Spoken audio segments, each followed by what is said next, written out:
अच्छा मुझे मियां नवाज शरीफ के आमद के बाद पाकिस्तान में क्या तब्दीली आई है? तब्दीली उनके आने के बाद क्या तब्दीलियाँ आनी है? उसकी बेटी कहती थी वो तो पेट्रोल सस्ता होगा, डॉलर पेट्रोल तो सस्ता हो रहा है ना, डॉलर भी सस्ता हो रहा है। अच्छा, हो रहा है ना, लेकिन अच्छा, मसला वो आने का मकसद, वो आने के बाद वो उनके आने के बाद ये हुआ है, वो पाकिस्तान आने के बाद, पाकिस्तान आने के बाद की बात नहीं, उनके हुकूमत में आने के बाद की बात हो रही है। अच्छा, जाहिर है हुकूमत में आने की बात कर रही है, पहले हुकूमत दे, जाहिर है वो कहते हैं हुकूमत आएगी तो वो हुकूमत में आके करेंगे ना। अब तो पहले 16 माह हुकूमत किन की थी? वो तो एक इत्तेहादी हुकूमत थी ना, वो सारे कोई भी उसको ऑन नहीं करता कि हमारी हुकूमत थी। तो फिर पीपल्स पार्टी 16 माह रही है हुकूमत में। अब कहते हैं हमें अफसोस है, हम क्यों रहे हैं? तो आपको अफसोस है तो आप मौलाना फजल रहमान 16 माह नहीं, मौलाना फजल रहमान ने ये नहीं कहा कि हमें अफसोस है हम क्यों बने, सिर्फ पीपल्स पार्टी ये कह रही है।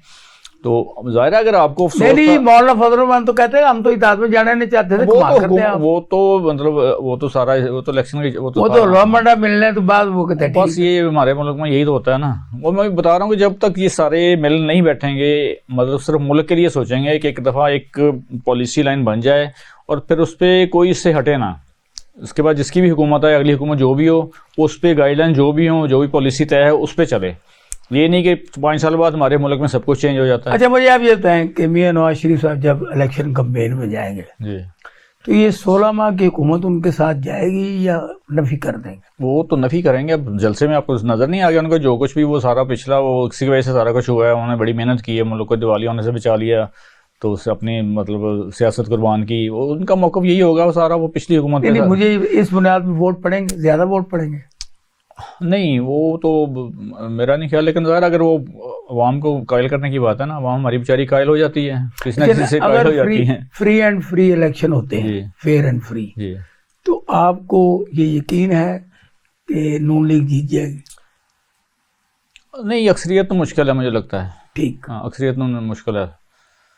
मेरा ज़ाती ख्याल यही है कि हुकूमत अगली भी जो बननी है ना, ये 16 माह जैसी बननी है। अच्छा, कोई मखलूत हुकूमत ही बनेगी। अच्छा, जिसकी भी बनती है। ज़ाहिर है फिलहाल तो जो एक शो किया जा रहा है कि जी नवाज शरीफ आए हैं तो उनका होगा, अगर हुई भी हुकूमत तो वो मखलूत ही होगी। अच्छा नहीं, आप ये बताएं अगर बल्ले के बगैर इलेक्शन होता है तो क्या इसका कोई फायदा होगा? तस्लीम करेगा कोई? और नहीं, वो तस्लीम तो नहीं करेगा कोई भी, मेरा नहीं ख्याल कि उसको तस्लीम करेगा। बल्ले के बगैर इलेक्शन नहीं होना भी नहीं चाहिए।